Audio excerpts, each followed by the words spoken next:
Welcome back to the Wrong Advice Podcast. I'm your host, John Pachuto, and I'm very excited to have my guest, Chris Matakas, on the line with us today. Chris, how you doing, buddy?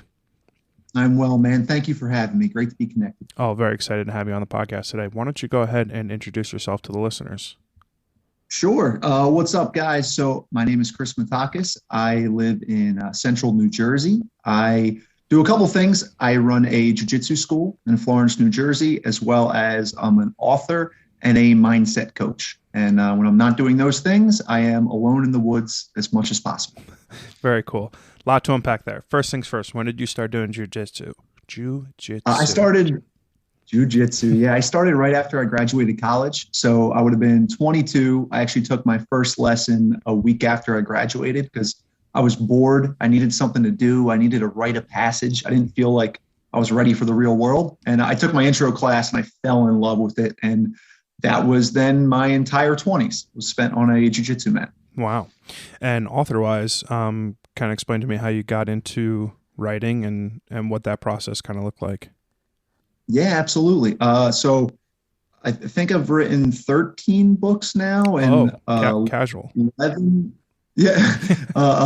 It's pretty much, I use writing to think and to try to solve a problem. So when I started jiu-jitsu, that's when I really got into philosophy and psychology. And I kind of used the books to solve whatever problem I'm currently trying to entertain, knowing that other people are experiencing that same problem. So for me, it's a way of like externally thinking, because thinking is so unbelievably difficult. When you put it on paper, it becomes a little bit easier to understand what's going on. That's very interesting. I think that's similarly why I started this podcast. I used to do a bunch of writing on the internet for places like Elite Daily, Thought Catalog, mostly like relationship-centric kind of musings and dumb shit that really had no business being published at the time. I'm curious what the path was going from, someone who's like, like a sport related industry like jiu-jitsu, right? Like that's like a very physical, it is mental. Obviously there's a lot of mental strength required to practice in that discipline, but like what's like kind of the segue that kind of brought you down that path from writing and jiu-jitsu? Like they're all very multidisciplined kind of things. So I imagine somewhere along the lines in high school or college or certainly thereafter, you kind of started asking like the what now kind of question. Yeah, dude, you're right. You hit the nail on the head with the multidisciplinary approach because they share an underlying theme. And I realized that, the experiences I was having on a jiu-jitsu mat were essentially representations of the same ideas I was reading about when I went to the library. And there were two very different disciplines expressing the same idea. And I kind of fell in love with philosophy and jiu-jitsu at the same time. It's like, for whatever reason, at 22, I woke up and I was ready to start being a student. I wish that had happened before in high school and college. But, I say the same thing about 35, so I understand completely.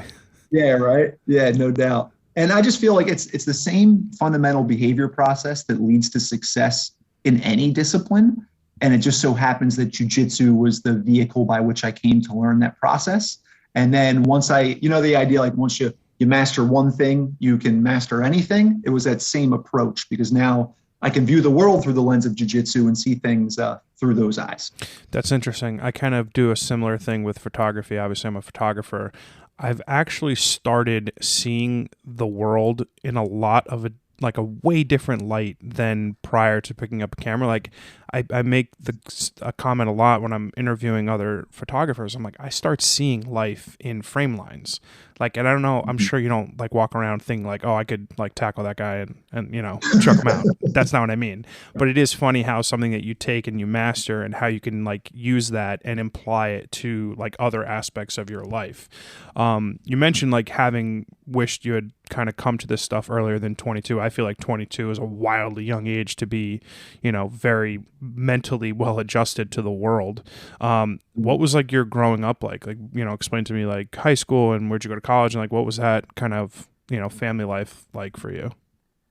Yeah, I am very fortunate. I had an awesome family life. I love my mom. I love my dad. I have a brother who's 11 months younger than me, and we grew up in central New Jersey.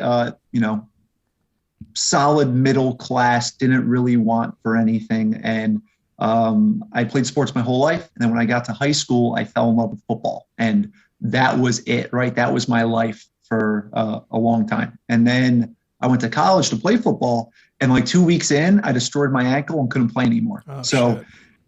yeah, that at the time was awful. But like anything, I find that, Carl Jung has this idea: for a tree's branches to reach to heaven, its roots have to reach to hell. Ooh. And all of the, yeah, it's a powerful one. And all the hells I've experienced have eventually led to heavens. And I believe that it was me getting hurt in college. I went to Frostburg State to play football. Couldn't play, ended up transferring, graduated from Salisbury. And it was that gap, that like 4-year gap of needing a rite of passage, needing a physical pursuit that sort of led me to jiu-jitsu. So in that sense, I'm very grateful that my ankle exploded and it led me to the mat. Yeah, it's funny how I mean I think it's in the last 5 years where I've been able to take like incredibly negative aspects of my life and turn them into like a positive and a strength. At 20 or 18, forget about it. It would have been a complete and utter impossibility. So you're 22 years old, you graduate college, you've kind of fallen in love with jiu-jitsu. What about like your life and like what were you going through that kind of caused you, I'm going to say pick up the pen, but likely, your keyboard. Yeah. That's a good way of phrasing that. Dude, I kind of felt like, and I'm sure you could relate to this, where growing up, it was always, we're getting you ready for the real world. And I graduated college, and as much as I could be, was in the real world. And I didn't feel any different. I didn't feel prepared. I still felt like a boy, like I hadn't adopted any responsibility. So I was like, all right, I need a rite of passage that our Western culture doesn't provide. And the best rite of passage I could create was on a jiu-jitsu mat and in a library. And I just kind of like went through those different disciplines. And I imagine the same way, like what photography has been for you. Like Carl Jung had this idea that you had to go down the road of a discipline to remove all the unnecessary parts of you and use that restriction to allow for creation. And along the way, you acquire a unique skill set that then, like you said, you can apply to the rest of your life. You can look at life through the lens of photography. So I don't even know if it matters what the discipline is, but I feel like we all need a discipline. We all need to be an apprentice. Has photography been an apprenticeship for you? Totally. In that I've been doing it on my own and not necessarily at the hands, learning from someone else.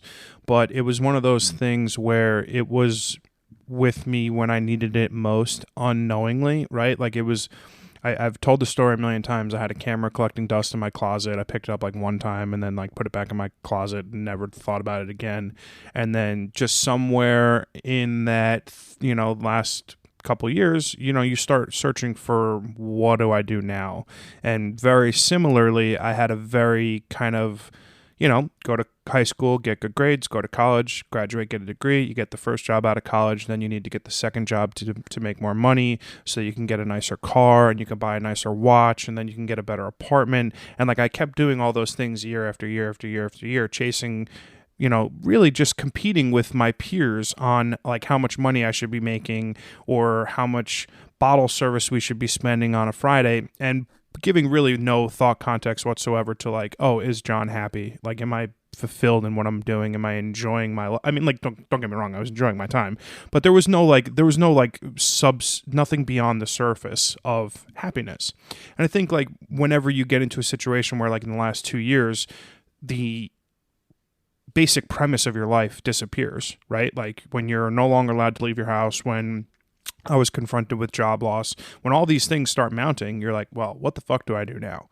And in my case, it was I packed my car with a couple hundred rolls of, film, and I drove around the country. I took fucking thousands of photos, and like I figured it out, right? And I think like similarly, I wish would be able to have made this decision at 25, let alone 35. But I think things kind of happen and fall into place as they should. And the funny thing is, like, I don't think 25-year-old John could have been, capable of learning the lessons that I did now. Right. So there's a part of me that's like, fuck, I wish I picked up a camera at 25, but I don't think I would have been able to appreciate it. It would have been like just posting shit on Instagram for no reason versus like actually being mindful to what I'm creating. So yeah, I think that's kind of how I view it. It's like, I learned at the hand and the foot of myself, right? Like through the practice of it, through the absorption of every possible piece of material I could find on YouTube, books, documentaries, etc. Dude, good for you. That's incredible. Where'd you go? Because I did the same thing when I was 30. I just put everything aside, and for a summer, I went to all the national parks. Oh, nice. Yeah. So, unfortunately, California was on fire when I did my trip, but I started off in Jersey. I live in Jersey as well. I went to Pittsburgh, Chicago, South Dakota, Montana, Wyoming, Idaho, New Mexico. I went to Utah. I did Arizona, Texas, St. Louis, and home. So kind of like I did 3,300 miles in like kind of a U. Dude, that's amazing. Yeah, it was great. I think, I'm not saying everyone has the ability to do something like that. Like I was in a financial situation where I got paid a very generous severance package, which paid for my trip. Like I didn't have to worry about kids or, whatever. So I was in a unique situation where it was the perfect timing for something like that. But, if you're in your mid 20s and you don't have the constraints of working from a building and you can kind of do whatever you want, I think I learned more about myself in those 30 days than I did in 30 years of life. Yeah, 100%. Dude, I felt the same way. So in that same way of starting jiu-jitsu at 22 after college and feeling like I needed a rite of passage. Fast forward 7 years later at 29, I'm about to turn 30. I still feel like I need another rite of passage. So I did the same thing. I went away for about 3 months and just stayed alone in all the national parks. And I developed a deeper relationship with myself in those 3 months than the previous 30 years because you had to rely on your own company, which is something that's very easy not to do in this culture. Yeah, it's funny because I think in the last year I've gotten a little bit more into like meditation and yoga to some extent. I'm super inflexible, so I don't enjoy yoga at all.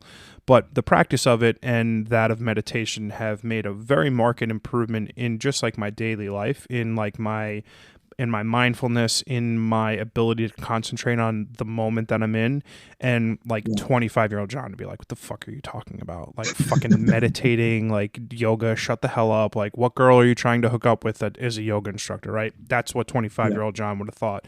But it's made such a huge impact in my life. And I think had I not had that solitary 30 days, I mean, you're never really alone when you have an iPhone in your pocket. But for all intents and purposes, I was left alone. I was by myself. I was having phone conversations with people and friends like on the road and really having like kind of this, step back approach to my life that I don't think I ever really had an opportunity to have at any other point in my life. And it made a huge, huge impact on me and what I wanted to do moving forward.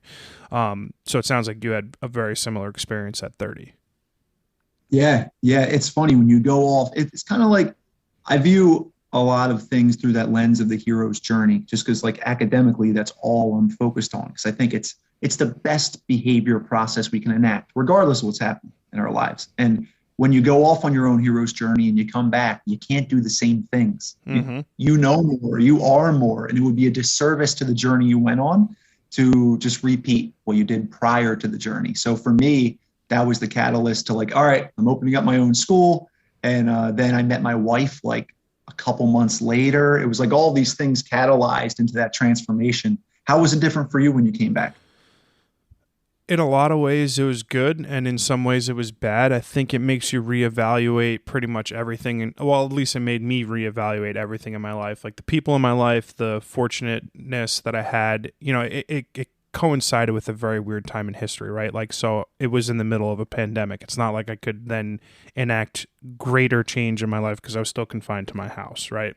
I think from the ability to alter the way my brain works, in that I now am living a life in a much more positive fashion, I think is probably the greatest change that I've really been able to enact from that trip.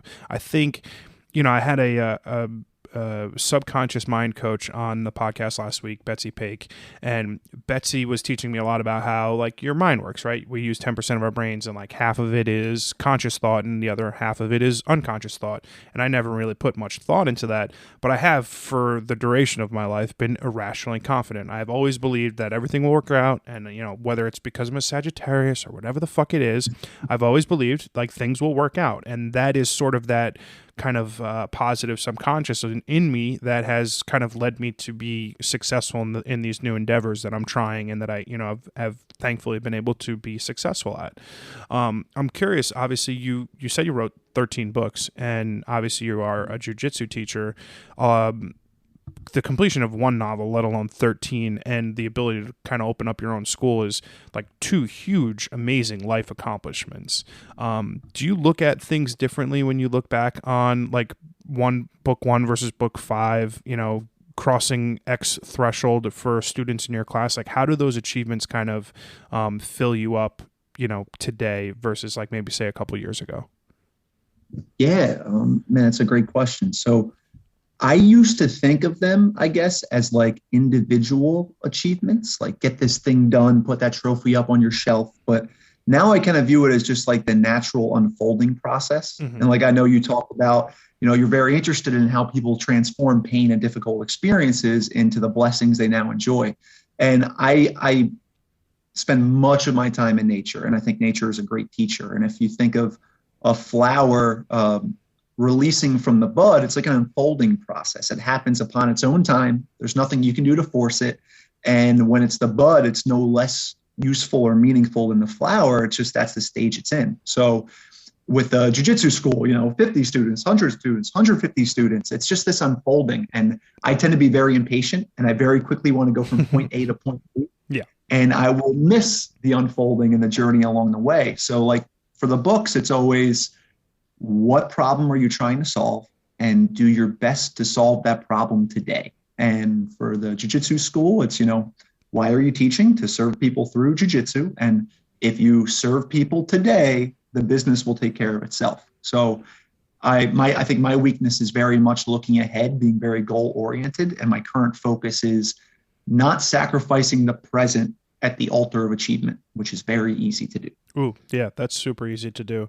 I've sort of found myself completely without forecasting of the future. Like I don't know if I've given up on it or if, COVID will do that to a person, but I know like, if so much of my life is like, where am I going to be in 5 years? Where am I going to be in 5 years? And I just don't give a shit about that anymore. Like I'm sort of being like hyper present on what I have going on. So it's like whether I've got a photo shoot tomorrow or next Tuesday or whatever, a podcast guest tomorrow or the next day, I'm like hyper focused on making the most out of those interactions when they come up versus like worrying about, well, okay, when am I going to be published, shooting the cover of Vogue, right? Like all those things will sort of like to use your analogy, unfold as they will and or won't, sometimes flowers don't bud, but like at the end of the day, like I'm building myself a very like here now present moment because so much of life is like a crapshoot, right? Like I could get cancer tomorrow and that's it, kaput. So it's like instead of trying to worry about where I'm going to be 5 years from now, I'm super hyper focused on like, am I happy today? If I'm not happy, like what can I do to like mitigate the fact that I woke up in a funk? If someone around me is like not being the best of their capabilities or whatever, like what can I do to positively impact their day or like talk them through something that they're going on? In a lot of ways, like my life has become much more about other people versus myself, just trying to like sort of craft a life that is both like positive and beneficial for like the people who I keep in my company.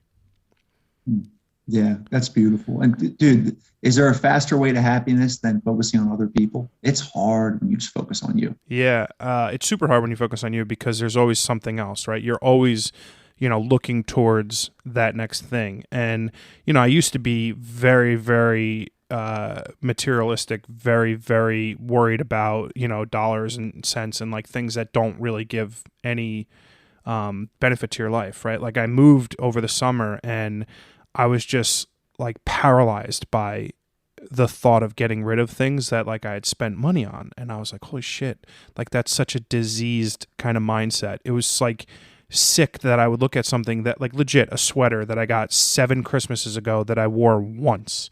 And I'm like, oh, I can't get rid of that. And then I was like, what the fuck am I doing? Like donate it, get rid of it.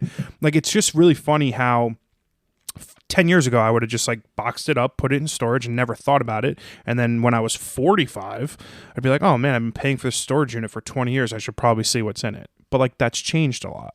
I also think because I've gotten very comfortable in my own skin through the aid of like therapy and like a million other things that I've been working on individually, I now have the confidence to do the things that I never thought I could do. But like I would imagine that being that you've been like successful in, you know, writing books and also I think the practice of jiu-jitsu would just naturally make someone a confident person. How does like your daily kind of life center around how you're feeling mentally and also physically? Because you have two wildly like different but also similar quote unquote careers. Yeah. Yeah. So, and then there's a third part of that, right? Like I write, I teach jiu-jitsu, but I also, like you said, you had a subconscious coach on. Like I also coach people on mindset because, dude, there is nothing more important than the framework through which you're interpreting your reality. And I just feel like the plight of the modern individual is building a life that's aligned with your soul when everything else is working against that. We have so many distractions.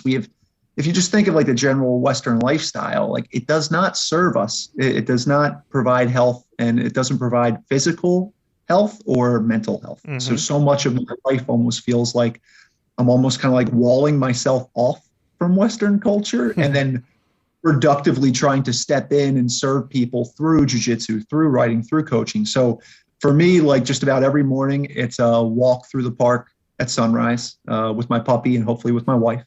And then every day is reading in the same way where we have to sleep. For me, I have to read. I have to fill my head with good ideas because if I don't, bad ideas can creep in. Mm-hmm. And then I get to work, you know, so during the day it's writing, coaching calls, getting things together for the school. And then at night it's serving my students at the school and then trying with life and limb to get to bed by 10 p.m. for a good night's sleep. Oh, God bless you. Man, if I could go to sleep before like 12, 1 a.m., I think I still like am very conscious on when I wake up in the morning because while I would love to sleep for like 8 full, solid, beautiful hours, it's just not realistic for me to go to bed at 1 and then sleep till 9. Like you've already killed like 3 hours of your day. So I would love to be that way, but I'm for sure not. But it seems like to me like you have like these really 3 crucial pillars of your life. If like, you know, let's say for argument's sake, one of them is like you have a bad day at the gym, right? A kid's not, learning the lessons. He's not like progressing, whatever might go on there. Or you got writer's block. You're incapable of completing the chapter that you set out for yourself for that day, or you have a really shitty, one-on-one session with a client. How does does one of the other pillars kind of give the ability to lift you up across the other two, or is it do you feel yourself flutter at all if one goes and on like a daily basis? Bro, are you familiar with Carl Jung? Not really, no. So Carl Jung was one of the depth psychologists who he really is like a father of psychology, and he had this idea that what we're really seeking deep down is wholeness. Like, yeah, we want achievement, yeah, you want perfection, but if you're going to be perfect, it implies you're complete. So just try to be complete. And that is a lifetime's worth of work. And I find that the more I view the different areas of my life as bank accounts, like my health is a bank account. My marriage is a bank account. My 3 businesses is a bank account. And I'm either withdrawing or depositing. Ooh, that's good. Yeah, because bro, we all know that if one of them runs empty, the rest of your life falls apart. Well, you got to pull it from one of the other accounts and fill it in. Yeah. So it's like in the aggregate, my goal is that all the bank accounts are trending up. Now on a given day, one may have to suffer, but not in a given week or in a given season of my life. So I tend to take that approach of just in search of wholeness, make the proper deposits each day, each week, each month, so that they all trend up. Because as you said, if any one of them really goes to hell, then everything goes to hell because your life is only as good as the worst part of your life. Ooh. Wow. I like that. That's pretty good. Yeah. I'd never considered that before. Bro, yeah. And when you think about it, right? The major boxes of our life are how's your soul? How is your health? How is your meaningful relationships? And how is your profession and your passions? And something I'll do with people is we'll run through it each week. You have to grade yourself on, an A through F system. Dude, how was it? And it's so awesome to use that exercise each week because In a given week, it's okay. It's a small unit of time. But if you keep telling me you're giving your health an F and an F and an F, eventually we should probably address your health, because it doesn't matter how wonderful your marriage and your bank account is if you're going to die of cancer, like you said. Right. And granted, there are, the snake always works its way in the garden. There are some things that we cannot protect ourselves from. But my approach is just kind of like, in the most well-rounded way, deposit into all the bank accounts to give you the best chance of a wonderful life. And hopefully the fates are kind to us. That's pretty good. I would couple that with the fact that like happiness has been crucially important to me over the last couple of years, especially when you can't leave your house, right? Like you don't have the ability to do things that like normal John would do, like go to a Giants game last year or whatever. Like obviously things are different now and getting better. It's impossible to say that like I'm happy every single day of my life, because you have things that arise on a daily basis or a weekly basis or a monthly basis or whatever. Like you have bad days and good days. Talk to me a little bit about some of your coping mechanisms when you're not feeling like 100% yourself in full, and talk to me about some things that you do on your own that kind of help you get back to like homeostasis, like 100%, Chris. Yeah. I think first it's important to tell yourself that it's okay to feel this way, that you're not broken. There's not something wrong with you, because if you have an adversarial relationship to your pain and discomfort, it just adds to the pain and discomfort. Totally. So knowing that this is a part of life and accepting it, I'm a big fan of Jerry Seinfeld, and he drops lots of wisdom in his random things. And he had this one, I think it was like a bit about stubbing your toe on a coffee table. And he said, what I think pain is knowledge rushing in to fill a gap of ignorance. Like when you stub your toe in the middle of the night, there's a lot of knowledge telling you there's a coffee table there. And I've sort of developed this relationship with pain. This is what I work on with clients of, pain is a teacher. It's your curriculum for this moment. And it's okay to feel how you're feeling.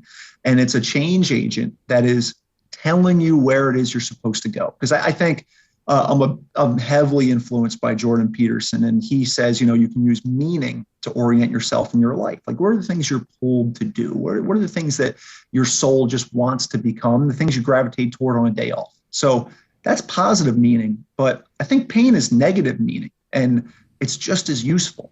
And we're always either working toward a heaven we envision, or we are trying to run away from a hell that maybe we were in or that we also envision. And I think the pain is just as much a useful teacher, and probably more so than pleasure is. Like, bro, a couple of years ago, I tore both my pecs. Ooh. And it was awful. And God, I tore them because I'm an idiot, because I just kept beating up my body through like physical pursuits. And I can now say, like, it's one of the best things that ever happened to me, because I think your heart can break closed or it can break open. And horrible things happen to all of us. And it's very easy to have your heart break closed and turn in. But when you recognize that like other people have also suffered and probably are suffering, your heart can break open, and you can sort of use pain to break down the walls between you and other people and experience more love and connection. Yeah, I think that's one of the great joys that I've kind of experienced over the last couple of years is like, dude, the common shared experience that we all have is beyond measure, right? Like we all go through the same shit. We all worry about paying bills unless our parents are billionaires. We all worry about whether our friends or family are going to get sick. We all like have the same insecurities, anxieties, depressions, like all these things are commonalities across, the human experience. And to some extent, that's like where, I think social media is like that double-edged sword of like trying to break down those like mental health stigmas, but also contributing significantly to them. So it's like, I love the fact that like you're now capable of like being able to relate to people like across spectrums and across, continents, et cetera. Like everyone's sharing a life experience and can relate to, negative thought, negative instances in their life experience. Everyone has the same thing, but then also like the caveat that like, contributes significantly to mental health issues. But I think to kind of just drill back into the question real quick. So like when you are having like a bad day, like you wake up and like you're sore, you don't want to get out of bed, you don't want to go for that walk. Like, is it just a conscious switch that you flip in your head to try to like be present and be positive? Is there something that you do specifically that like would allow for you to kind of mitigate those negative feelings? Dude, I feel like those days are not very common, but when they are, there's usually a very clear antecedent. It's usually I'm not living a physically healthy life because the mind flows downstream from the body. There's that idea that, when you go out drinking, you're borrowing from tomorrow's happiness. Well, I now view going out drinking or eating a very late dinner or watching a late movie, all those things are borrowing from tomorrow's happiness. So it needs to be a conscious choice. And it's so funny, right? Like I have my coach who is a brilliant man. He works a lot with addicts and he asked them this question: is there a chance you've had enough drugs for a lifetime? Like no pressure, no judgment. Like, is there a chance you've always had enough? Yes, right? I mean, I'm just assuming always yes. And just presenting that with that sort of lighthearted approach. So I'll like ask myself, like, is there a chance you've had enough junk food for the week? Is there a chance you've watched enough television for the week? And answering that question truthfully tends to mitigate those difficult days. But when it is a difficult day, the first thing I do is change my physiology, because you can't outthink a problem that's caused from thinking. So if I wake up, I'm in a funk, and I know I got a big day, especially like, just like this. If we're about to have a conversation, you want to bring your best self to it. If I'm not my best self, I need to get there fast. So it might be a freezing cold shower. It might be a quick workout. It might be like I just did yoga right before we came on here.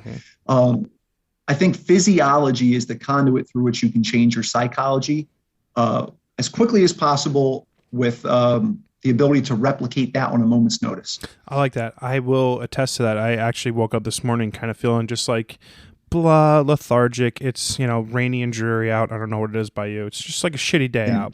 So, you open up the blinds and you're like, oh, it's like shitty out. And I kind of let that fester for a bit, because I have admittedly been like super positive and super light lately. And for whatever reason, again, I think I'm just naturally ingrained to be that way. But today I wanted to almost let that stew a little bit, because I hadn't felt that in a while. And I wanted to kind of sort of be mindful on what that felt like. What was like, I was trying to bring attention to the thing that was causing me to feel that way, right? Like whether it was, I slept funny, my back hurt a little bit, or, maybe I drank too much on Friday and Saturday night, and that caused me to not sleep well last night. So I was like trying to be like very, thoughtful and intent on what was causing that, and like sort of reflecting on that. And then I went and worked out and I felt great. Like I went for just a very casual 30-minute jog. Thankfully I've got a gym in my building, but I started sweating. I took a shower. After I was done, I was like, fuck yeah. Like I didn't even have coffee. Like I didn't even eat coffee. I felt so much better. And it's just like one of those like super cliche things, but like when you have sort of like a little bit of a mental block, like getting something physically accomplished can rapidly and quickly alter your mood in a way that I don't think like I probably would have adhered to like 5 years ago. But now it's like I'm very conscious of that, and I've noticed it to be like a huge positive for sure. Bro, good for you. That's the best fitness advice I ever heard was from Matthew McConaughey. He was like, just sweat once a day. Yeah. And if you do that in the morning, you're probably gonna have pretty good days. Yeah. I've got a very love-hate relationship with fitness, in that I liken the aspect of working out to like your health bank. Like I don't want to die at 40. So like I work out, right? It's not like I enjoy it. It's not like this is something that I love to do, but I would like to lead a like rather healthy, health is wealth kind of lifestyle. So like I want to, if I'm going to drink on Friday and Saturday night, you better believe on Sunday and even the rest of the week, I'm going to work out to like make up for the fact that I was a degenerate on Friday and Saturday night. So like health is wealth, with the caveat that I love a good red wine. So it seems to me that like you've had like a very mentally well-adjusted let's say 20 years, right? Oh, not really, like 15 years, like 20 to 35 ish. I don't know how old you are, kind of span. There you go. So talk to me about a time in your life when you didn't have these principles. Like, you have a very principled lifestyle right now, and I'm very curious what it was like before that, and if there was a specific catalyst that got you to that besides, say, the ankle injury. Because, like, I know there can be a physical impediment to growth, but like for me, the biggest impediment to my like life growth was mental and not physical. So I'm curious if there was like kind of a simultaneous, mental hurdle that you had to overcome in, that same kind of time period. Yeah, dude, it's interesting how we all come prepackaged with like our unique hurdles and the unique lessons that we have to learn. And for me, somewhere deep in my psychology, I recognized that I either received love from other people or I allowed myself to experience love when I achieved things physically, like in sports. So that was my, adolescence, that was high school. And then I lost that in college. And then that's what Jiu Jitsu became. And that was a road that I had to go down very far. And I wasn't going to get off that road until the car broke down. Oh. So for me, when I tore both pecs, and dude, literally I was in 2 slings for 4 months trying to find a God. Man, my wife had to put in my contacts. Bro, let's get personal. We had to install a bidet because I didn't have hands to go to the bathroom. And when you go from like, I competed in the Jiu-Jitsu World Championships to calling my wife, can you turn the bidet on? Like, that's a humbling experience. For sure. And you could also wear glasses, to be fair. True. That's a valid point. And then all that was built around this idea that in my entire 20s, all I did was pursue jiu-jitsu. And when my body would whisper to me, hey, you need a break, I would ignore it. And eventually those whispers became screams. Like, I was training, God, there were some weeks where it was like 16, 17 training sessions a week, which is just not healthy, right? No, not at all. I was like, all right, if I'm achieving in jiu-jitsu, I could ignore all the other areas of my life. And I did. And eventually that caught up with me. So for me, it was like, I went down one road really far. You could say for the wrong reasons, but it all serves you. And it took a wake-up call, which the only wake-up call I was going to get was like a traumatic experience where I could no longer go down that road, to sort of show the necessity of a well-rounded life, rather than that's like, there are some people who are exceptions to that, right? If you're a brilliant artist and you were put on this earth to create, go do your thing. But for most of us, like, that well-rounded approach is a really good prescription. It's just going to be a bit of a peculiar question, but I feel like you and I both have like very uncharacteristically quote unquote normal lives. Like, I have a creative pursuit from a career perspective. You have like multi-creative pursuits, whether it's, the jiu-jitsu, which is like physical and sport related, or the writing or the mindfulness coach. What do you think? Like, I would look at the broader population of just like, let's say, Americans, and there's probably somewhere along the lines of like a 55-45 split for people who are like probably happy and people who are probably miserable. I mean, might be more, but whatever. Let's say for argument's sake, it's right around 50-50. What do you think, like, a normal person who's got a regular old 9-to-5, going through the motions, living their life, like just day by day, trying to survive, try to pay bills, etc.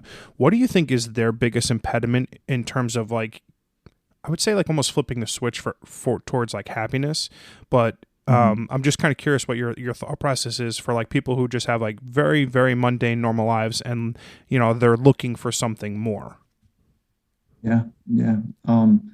That's a phenomenal question. I think there's a couple things that jump right out. And one is, again, to go back to health. Like, if you view life as a problem to solve, the more energy you have to solve the problem, the more likely you are to do so. But if you have low vitality in your body and your mind, like, dude, I'm reading a very difficult book right now. And my reason for making good decisions at night is so I wake up not hungover, so I can read that book in the morning. Like, I have a reason to do the right things and not the wrong things, because I know if I stay up late drinking and eating pizza at midnight, I am not going to be able to intellectually consume that book. Mm-hmm. So for me, it's like, whatever changes you're trying to enact in your life, if you don't have that reservoir of energy and attention to do it, you're not going to be able to. So I would start there. I would build up deposit into the bank account so you have the energy to make the changes that you want. And then I would say turn off the news and pick up a book. You have to fill your head with good ideas. And I don't spend too much time watching TV, but I have a gym in my building too. And the news is on, and bro, there's never anything useful on there. Ever. Yeah.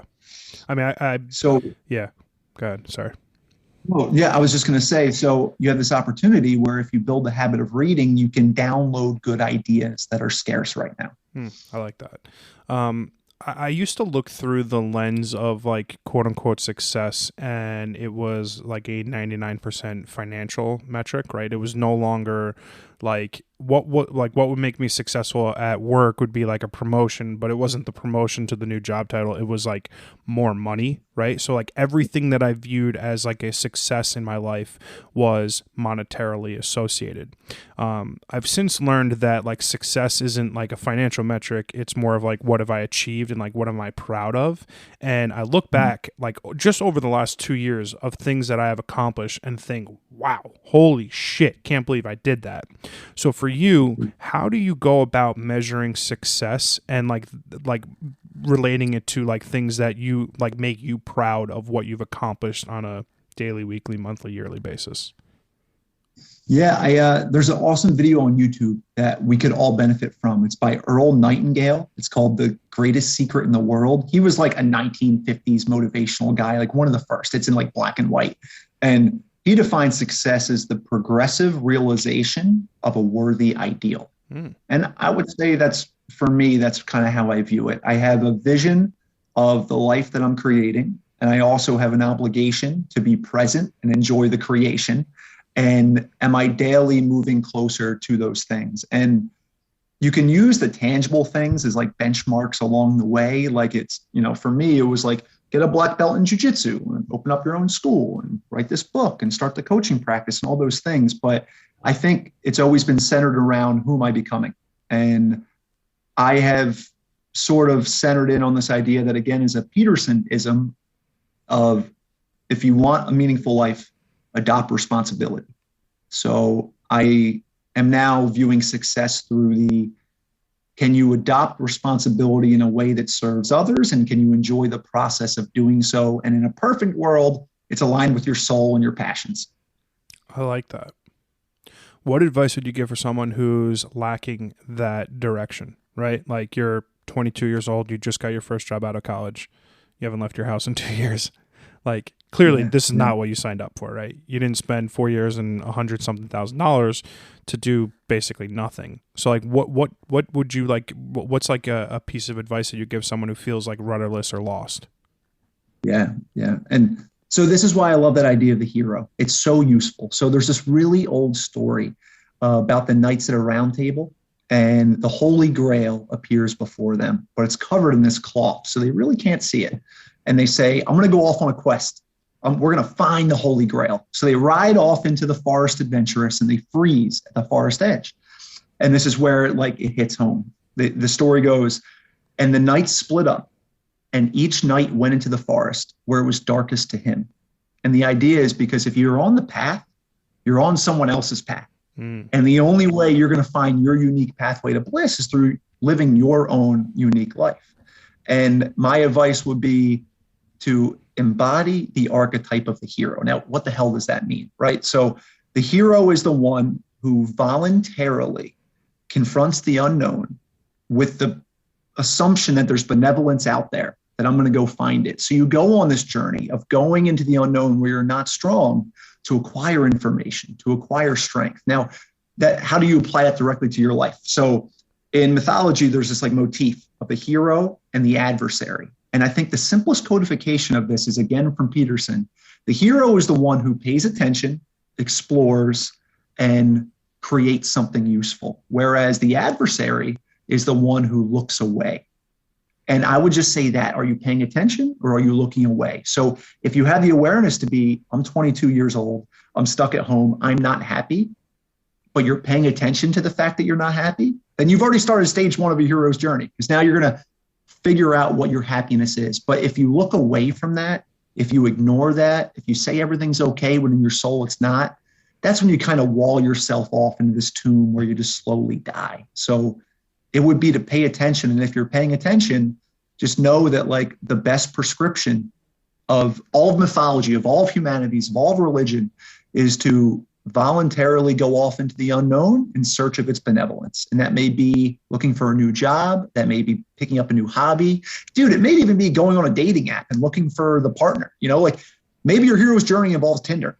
I don't know, but you'll know, right? If you answer that question. And I think paying attention, and it's a lot harder than it sounds. I like that because the premise hits home very strongly, because while I was doing all these things of basically chasing dollar signs in my 20s, I was also looking for creative outlets, right? Like I was writing for Elite Daily and all these online publications, and I was doing it as like a quote unquote hobby, but I didn't realize that it played such a huge had such a huge impact on my life. Like I was so much more hyper focused on like, oh, how many likes did that article get? Or like how many shares did it get? And then you start realizing, well, in hindsight, right? I didn't at the time, but now when I look back on it, I'm like, wow, how did that not register to me that I wanted to be doing anything else than what I was doing? I was so focused on the thing that wasn't my job, that was giving me happiness, that was filling me up, and I was like ignoring it. I was like, I like that. It's a very, very good premise. And I think something that I, would have been good to have learned, a decade ago for sure. I think I live like a very free life in that I have started, really focusing hyper on like the success of the people around me. Like I constantly want to see other people succeed, and I'm constantly inspired by just literally anyone taking a chance in life, like whether they're an artist or an actor, actress, musician, photographer, whatever. Like I can get like my cup filled by someone else's success. And 10 years ago, I would have been like super jealous and super like envious of someone else's ability to be successful.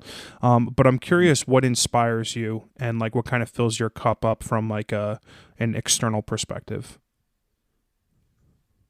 You and anybody that is doing exactly what you just said, where it's so easy to become embittered by experience and to look at the accomplishments of others and just only let them highlight your own inadequacy. But when you can genuinely feel joy for the successes of others, and service for me, like that idea that service is love made visible. Like, bro, I'm going to go into the school in a couple hours, and we've got this tiny Tykes program, which is 3.5 to 5.5. And man, little kids, right? And you just see the parenting happening on a moment to moment basis. And I know mom or dad worked a job they were not happy about.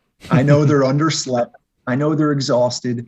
And yet they always have that reservoir of love and strength to do the right thing by their kids. And that inspires me so much. This idea of, in the particular confines of your life, doing your best to serve others through whatever medium it is, whether it's parenting, whether it's photography, whether it's just helping an old lady across the street. Like, it's really easy to make things worse. And I think there are a lot of people right now making things worse, and it's very difficult to make things better. So anyone that makes things better and that has not lost their soul along the way, those are the ones that inspire me. I like that. Yeah, I've also started kind of honing in on the notion that it's never too late, like for literally anything.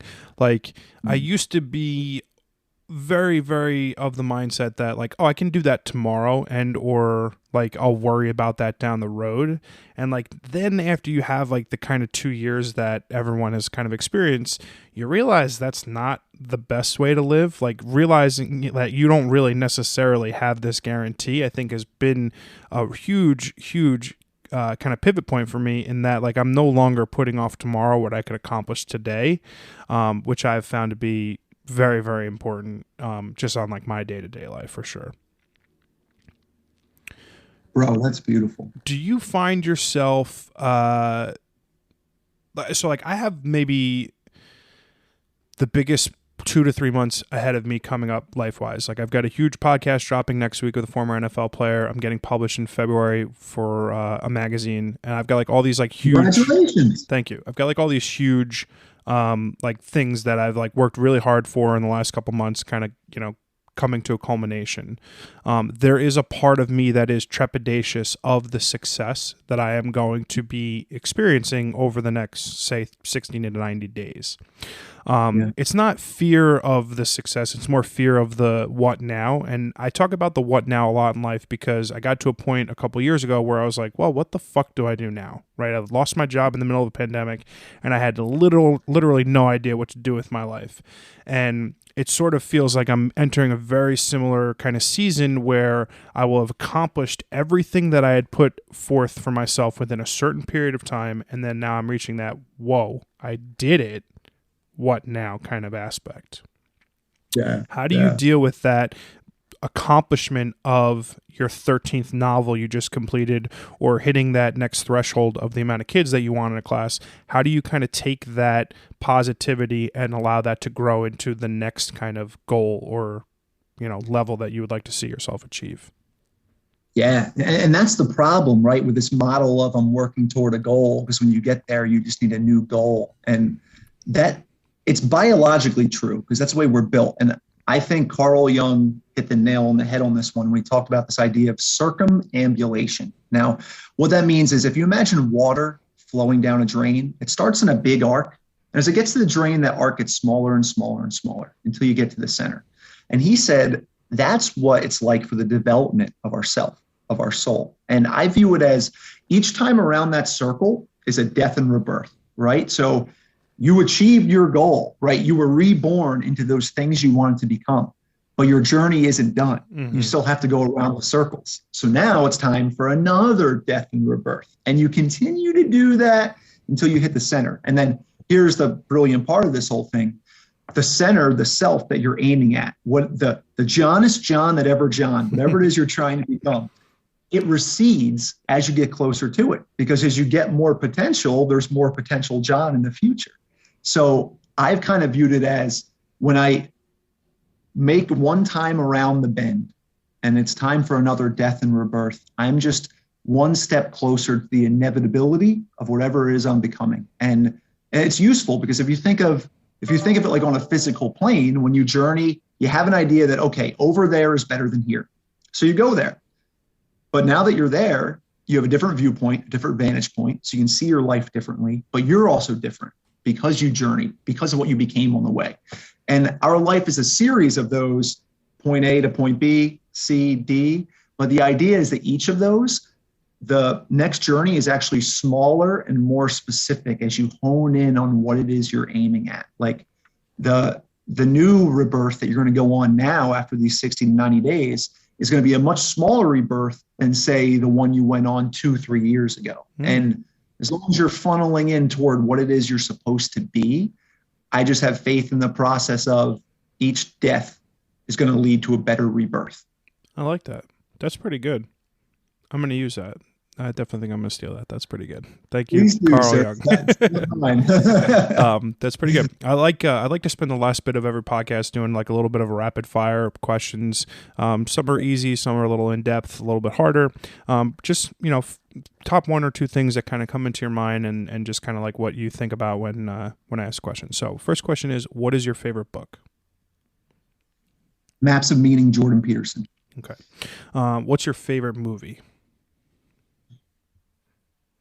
The Matrix. Ooh, nice. New one coming out very soon. Yeah. I hope it's good. I'm very hopeful. That's a deep breath.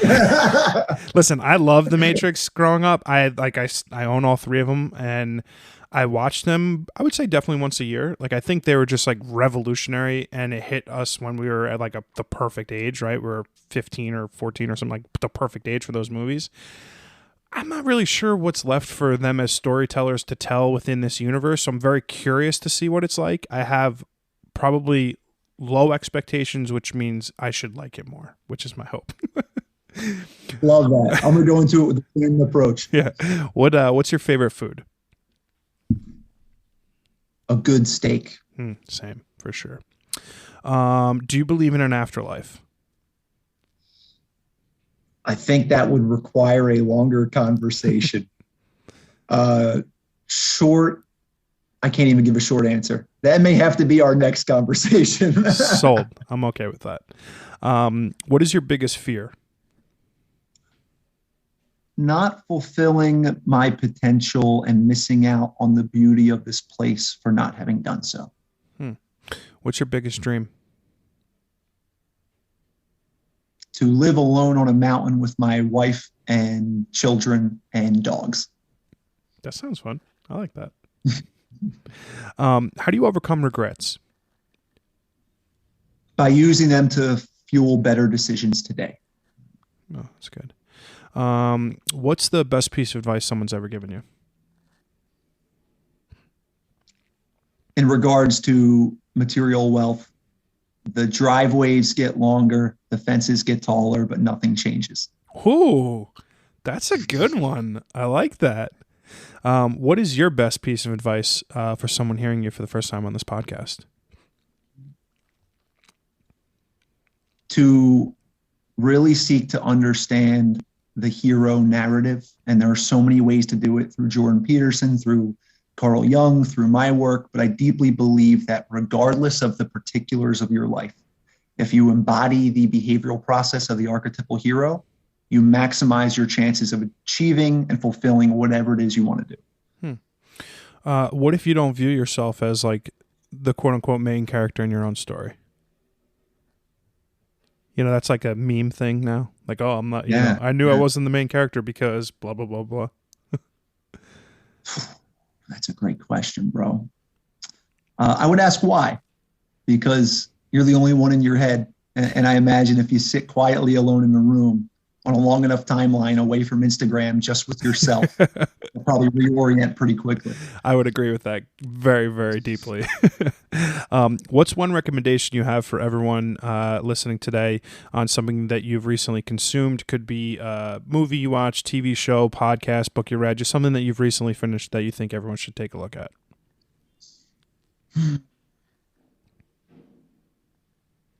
I guess it would be that question we brought up of like, is there a chance, et cetera, for me and my own health relative to food? Because I use food as a sort of I view being inside as punishment, and food is my reward for, all right, if I'm going to be inside, I'm at least going to enjoy it and eat something that tastes good.